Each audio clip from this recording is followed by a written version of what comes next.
Hey, what's going on? This is Mike, and I am the Sports Dope. You can find me on Twitter at thatsportsdope, and you can find me on Instagram with the same name. If you go to mindsofmike.com/thesportsdope, then you'll see a bunch of social media icons on the top right. So if you happen to come across this on YouTube, then you want to find, where the link to iTunes, how to find it there. Go there, you can click the link, boom, or you go to iTunes, you search the Sports Dope. It should come up. Big stupid orange logo that I made in MS Paint that's soon going to change thanks to my friend at AndreaFowlerDesign.com. AndreaFowlerDesign.com. Sorry, I just had to say it again. Make sure I said it right. I am a bit under the weather. That's why I'm recording this a little bit later in the week. But yeah, rough week for the kid. Not feeling too hot. But here we are. We're out here. We're talking daily fantasy. That's okay. I just got done recording the Picks podcast, so I think I used about the 10% of my voice that I had left on that one. So it's almost all gone. So we're going to run through this, but I just wanted to make sure I got something out there. Because I always do. And I enjoy it. And I'm going to play this shit. And I want to let you motherfuckers know. So, sorry. I think I might have got it there. That one helped out. So, like I said, a little under the weather. Just got finished recording about 35 minutes of the picks. If you don't typically listen to that, or if you haven't listened to it before, I suggest you check it out. Like I said, I'm a little sick, a little under the weather, so I stayed home from work a day this week, and I had a chance to really dive in. So I think I got some winners over there. Check it out. We got 4 picks, a dog, and a teaser, and a play that you probably want to stay away from. So once again, go check out the picks. But here we are, daily fantasy. Just real quick, we're going to start off with a recap. Like I said, we did not play the Millionaire Maker last week because it was just too rich for my blood. It was the $100 week. I'm just not about that. But, I'm a fucking man. I got kids and a mortgage. I got, shit I got to do. I can't be spending $100 on the Millionaire Maker. So I found another lineup with a similar time frame. A couple 100,000 people in it. 230,000 came in about 130,000th. Right in the middle-ish, but not great. Not great. So we scored about 132 points. We started off with the stack of Ryan Tannehill and A.J. Brown. A.J. Brown was the wrong move. It was Humphries was the guy to go with there. But let's just be honest, Derrick Henry was really the star of the show that day. Tannehill was decent. If he didn't have a fumble, he would have been over 20 points. And for a cheap quarterback, not too bad. Not terrible, but still not good. And A.J. Brown was awesome. Only one cat. Not awesome. I meant awful. Vastly different things. He was definitely not awesome. But A.J. Brown, 17 yards on 1 catch. Blah. Our running backs also did not do as well as I thought they would have. They were both playing terrible teams. And they both were on teams that should have won. One of them won. The other one didn't. And just not good days. Not good days for either of them. That's Mark Ingram and Marlon Mack. Neither of them broke 10 points. Both of them were 9 and change. Ingram had a touchdown and a couple of yards, and that's about it on the day. Kind of shocking when the Ravens put up 49 points, and he doesn't do shit. It's all Lamar, man. That dude is just the shit. But I refuse to draft him in DraftKings. Don't know why. Just too expensive every week. Next guy, Marlon Mack. Like I said, I thought they were going to be up and then rely on the run. Actually, I don't know if I really thought that because I did pick Miami as my dog. But, in my real head, that's what I thought was going to happen. And it did not. He only had, I think, 1 catch for a couple of yards, like 75 rushing yards. Didn't even break 10. Didn't get in the end zone. We already talked about A.J. Brown. Terrible game. We went with Chris Godwin this week in the wheel of Tampa Bay receivers, and it just seems like he's just on the outs. I don't know what it is. Just Mike Evans is just catching everything. And then also you add to the mix that they finally realized like Ronald Jones was a quality player, so he got in there. But Godwin still had, a below average game, 74 yards on 6 catches, 13 change. That's not going to get you anywhere, though. If you want to get somewhere, it's simple math, right? You need to be in like the 200 plus. 230 is going to get you actually something decent. So if you want to get to like 230, you got 9 players. You're going to need at least like 25 points a player. Does that math add up? Yeah, Yeah, at least 25 points a player. Something in that range.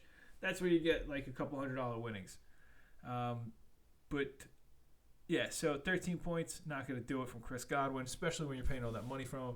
Somebody that you need to do big things and did big things, that's Darius Slayton. Man, for the Giants, 2 touchdowns, 121 yards, 10 catches. Monster day for Darius Slayton, 37 points. If the guys that would have paid big money for it, actually played up to the big money price tags, I think this one had a potential to go a lot better. I just picked the wrong big money guys. From Darius Slayton, we went to TJ Hockenson. Probably should have changed it out once Matthew Stafford came down with a case of the broken backs. But I still thought like, hey, new quarterback, hasn't played in a while, safety blanket tight end. That's one of the few places in the Bears defense that's susceptible. And he did have a couple catches, but not a spectacular day at under 8 points. In a flex spot, we stuck a guy by the name of Michael Thomas in there. You might have heard of him, wide receiver on the Saints. And even though the Saints failed to show up or get in the end zone, he still put up 30-plus points on 13 catches for 150 yards. Absolutely ridiculous. I guess when the quarterback can't throw the ball more than 10 yards, you just catch it at the 10-yard point and just turn around and maybe fall forward for a couple of yards. That's how you get 13 catches and 152 yards. Defensive slot, we went with the Browns playing the Bills at home. Only 1 sack. Not a huge day for them. Only 2 points. So total 132 points. Not anything to really write home about. Next lineup did a little bit better. Not much better. We had 141 and change in this lineup. That was the one that went through the entire weekend. And this is something that kind of fucked us a little bit.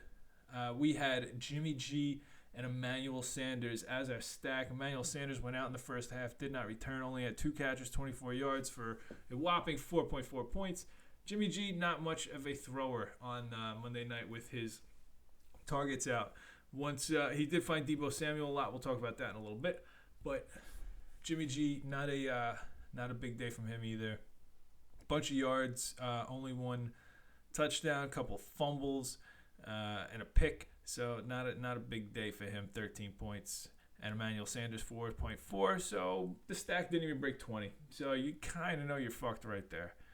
Oh, to add insult to injury, Saquon Barkley, running back, paid a ton of money for him, did absolutely nothing. 30 receiving yards, 1 yard on the ground. 1 yard. So let's see. So between Jimmy G, Saquon, and Emmanuel Sanders, the stack of the star, we had 25 points. 3 people. Disgusting. But we still broke 140 points, which means everybody else was mint. So those guys were just the fucking dead weight of the crew. So from Saquon, we went to Ronald Jones. Ronald Jones, first week is like the head starter. Bruce Arians coming out and be like, I eat paint, and I fucking like Ronald Jones. So that's what he does. He had a touchdown, bunch of receiving yards, couple rushing yards. He did have a fumble. Hopefully, they look past that because of all the other peripherals. But, yeah, not great with the fumble, but very solid day, 23.5 points. First wide receiver we had Jamison Crowder. See, like I said it, I don't know why. I just felt like the Giants and Jets game was going to be a shootout of mediocre quarterbacks and above average receivers. And it just happened that way. It just worked out. I just thought it was going to be swapped, the final score, who was going to be which. So we had Crowder, and we also had Golden Tate. Golden Tate had 2 touchdowns, 95 yards. He also had a fumble. Man, everybody dropping the fucking ball this weekend on the boy. So we lost about 10 points to fumbles and interceptions. Fucking bullshit. But yeah, so Golden Tate, Jamison Crowder, Emmanuel Sanders. That rounds out the wide receiving core there. We had Austin Hooper. He caught a touchdown, 4 catches, just barely any yards, and he hurt himself this game, so he's not playing next week. So see you later, Austin Hooper. It was fun. So hope you come back soon, though, because I really do enjoy picking you in these lineups. You've been very good. In the flex spot, we threw Devontae Parker in there. He had a solid day, 5 catches, 69 yards. Nice. And, about 11.5 points, 12 points. Defensive spot, finally got a good defensive day. We picked the Steelers. Steelers turned the Rams over a whole bunch, turned them into touchdowns at one point. Only let up a handful of points. The other score was a defensive score, if I'm not mistaken. So they had 25 points. Big day for the Steelers. 140-something points. Did not win me my Friends League or any other large lineups of the Sunday to Monday variety. Once again, came up a couple points short, but, is what it is. Is what it is. Here we go, though. Diving in, Week 11. As always, we're going to start with the Sunday to Monday lineup.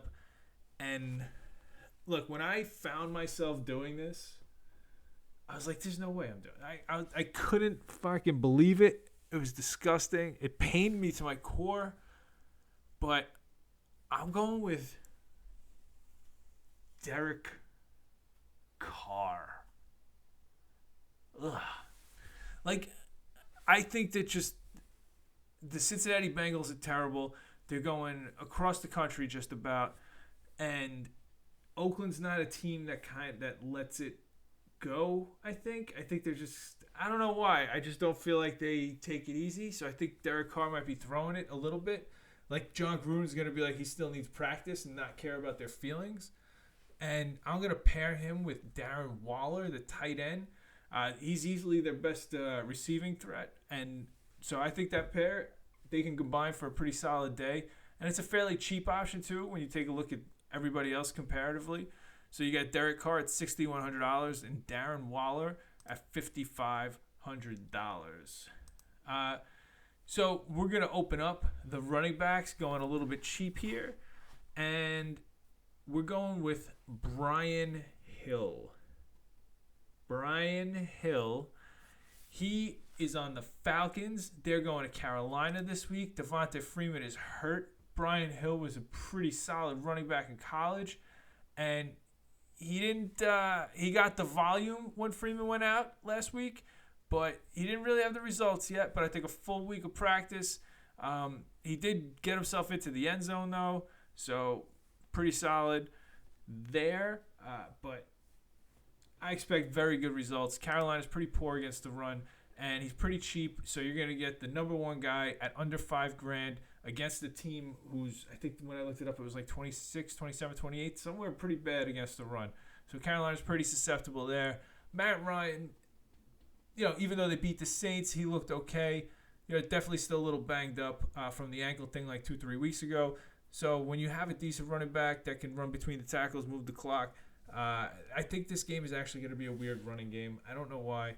And that's why I'm also taking Christian McCaffrey. I'm also taking him because he's just fucking amazing. He's dreamy as a daily fantasy player. He's the most expensive guy. And I want to wear that Rolex on my wrist of Christian McCaffrey. Give me a McCaffrey Rolex. The Atlanta Falcons defense is going to be terrible. They shot their entire load all over the New Orleans Superdome last week. They're going to come out here flat as fuck. Not Brian Hill, though, because he's like a rookie getting his fucking first burn. So Brian Hill is going to be churning those fucking legs. Talking about the defense, I think the defense is going to come out super flat, and McCaffrey is just going to take advantage of them from the flat. Flat in the flat. It's going to get him. Bunch of catches, bunch of yards. Christian McCaffrey, $10,500. Woof. Big price tag. So, we're up to the wide receivers now. We got Jamison Crowder. Just talked about him. He had a solid week last week against the Giants. They're going to Washington, and I know both of these teams do not fucking matter at all. They're both absolute trash. But you know who might have a little bit of a care, a little bit of a say? That is Jamison Crowder. You know why? Because he played in Washington. He's going to tell his boy, Sammy, like, yo, throw me the ball. Don't look over there. There's a ghost. Look at me. Throw me the ball in the end zone against my old team. I want to do a little dance in their faces. I like Jamison Crowder to get himself into the end zone. And I think that this could be another, like, these guys are so close from college. Like, it could be almost like a bad shootout. I don't know. I don't know. I could see that happening.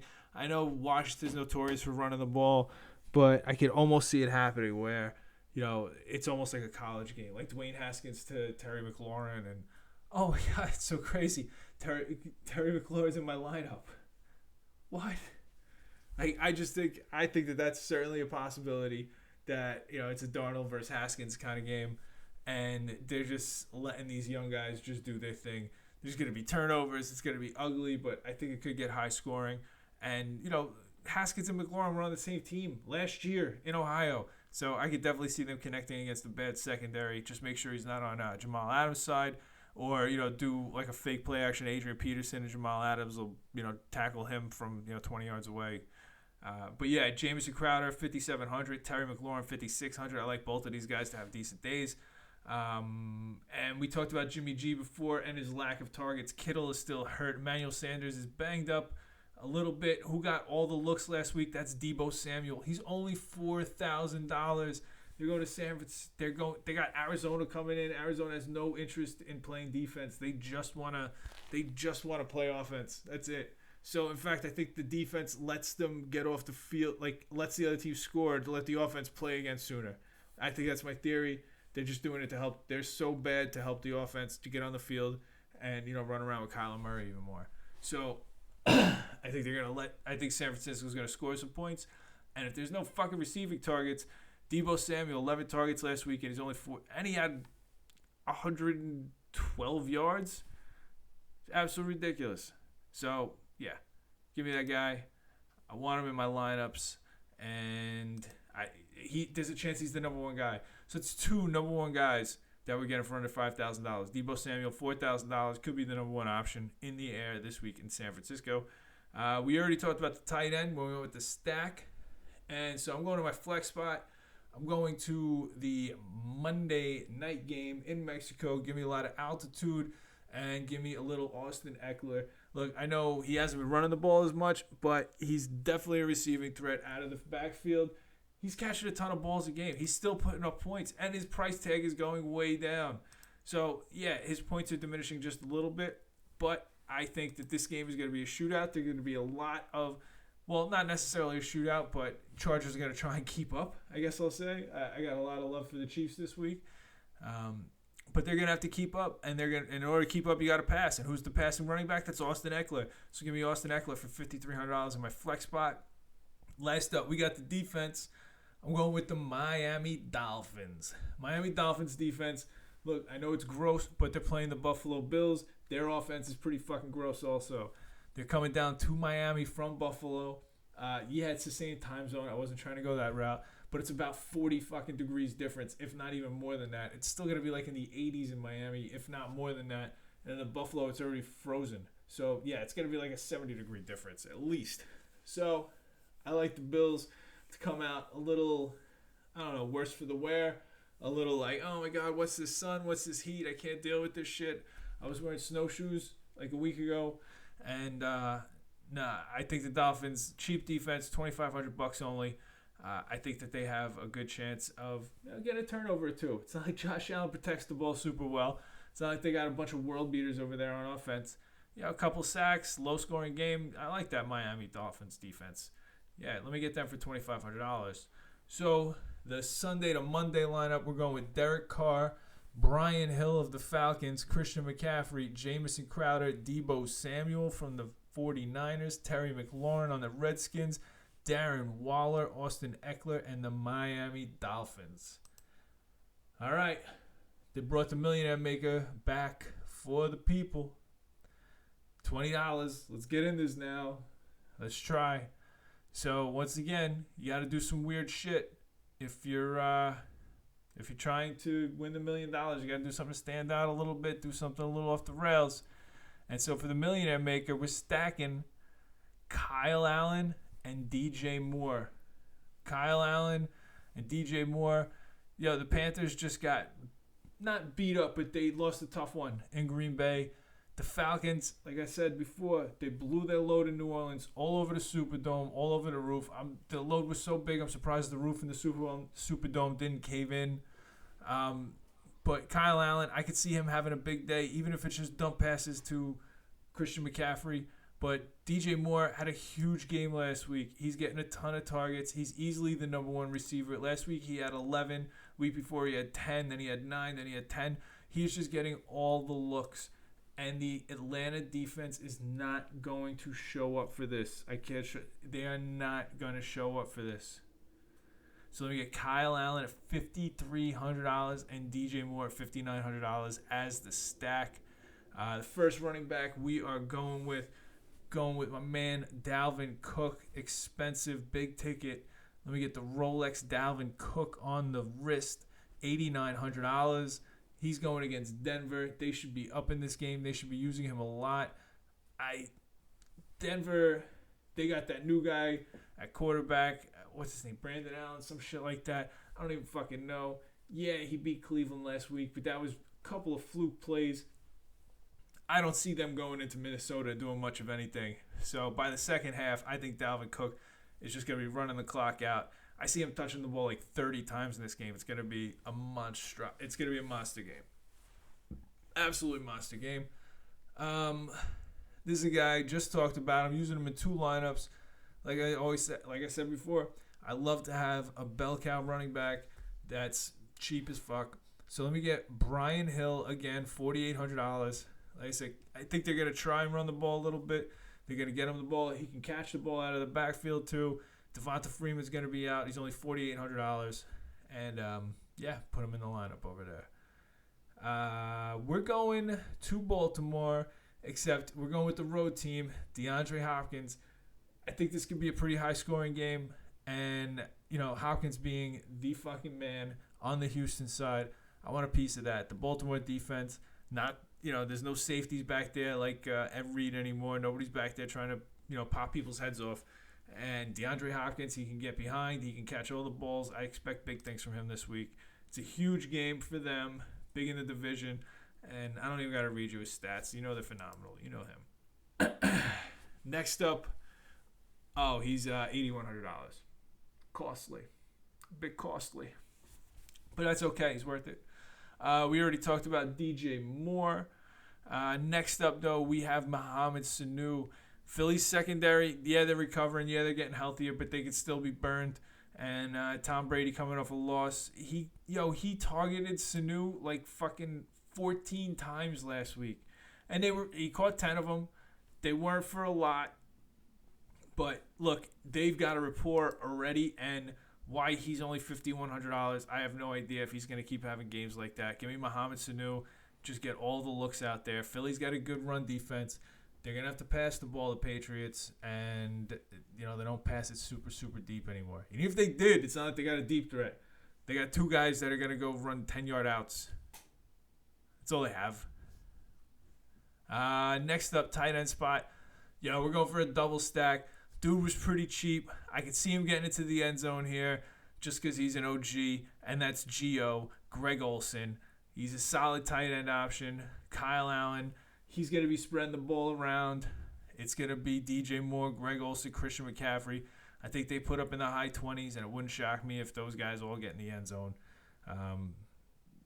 Not shock me at all. This is just a feeling play and a cheap tight end play, and because we used a bit of money up top with those Hopkins, Cooks, and such. And for the flex spot, we're going with Kenny Stills. We're doubling up the receivers. I think that this game, they're going to have to toss it. They're going to have to go long. The Baltimore defense, not all it's cracked up to be. Everybody likes to see the tough Ravens logo and stuff, and they think of Ray Lewis, but Ray Lewis is fucking gone. Not there no more. The Baltimore defense, not all it's cracked up to be. Give me 2 Houston receiving options. I think that both of them could get 100 yards, maybe 2 touchdowns, maybe 3 between them. Maybe even 3. I don't know. I just don't know. So, last up, we got the defense. And I said on this podcast multiple times that defense a lot of times wins the championships. Steelers D had a huge week last week. And you know who else had a pretty big week last week? It's another defense. The defense that played Cincinnati, and that was Baltimore. So, you know what I'm going with this week? I'm going with the Raiders. They're playing Cincinnati. I had to pay up a little bit. Usually I try and keep my defenses cheap so I can load up on some skill position players. But I saw this matchup and saw it was pretty cheap. And look, this dude's a rookie, this kid. It's a big travel week. It's his first travel week. The coach is inept. The quarterback doesn't know what the fuck he's doing. John Gruden he loves to rile the crowd up. And how do you do that more than just like defensive touchdowns? They're just going to take it. I think they're just going to attack this all day long. I don't know why. I think that Oakland just wants to come out and beat the shit out of them for some reason. I have no real reason, no basis for this. Just like a weird feeling I have based on looking at John Gruden and looking at the personnel on the Bengals. I just see this being a massacre. And I want a piece of the defense. Because if there's defensive touchdowns, I want them in my lineup. So let's recap this one for the Millionaire Maker. We're going with Kyle Allen, Dalvin Cook, Brian Hill again, DeAndre Hopkins, DJ Moore, Mohamed Sanu, Greg Olsen, the OG, Kenny Stills, and the Raiders defense. Yo, good luck out there in Daily Fantasy Land. Check out the Picks podcast. Good luck out there with your bookies or in Vegas, or if you got somewhere where there's legal sports betting. I live in Jersey, so it's totally legal that I'm doing this and talking about it. But it's weird. Like, I could do it legally, but I still go to a bookie. I don't know why. Just the way it is. Just easier. But anyway, that's really all I got. My name is Mike. I'm the Sports Dope. I'm under the weather as fuck. You can find me on Twitter and Instagram. It's the same name on both, @thatsportsdope. Go to mindsofmike.com/thesportsdope. There you'll find a bunch of social media icons. So, wherever you found this, if you want to be able to see it somewhere else, if you want to see me sit here in my dumb sick robe, that's your business. The YouTube icon is right there. mindsofmike.com/thesportsdope. All right, that's all I got. Peace out.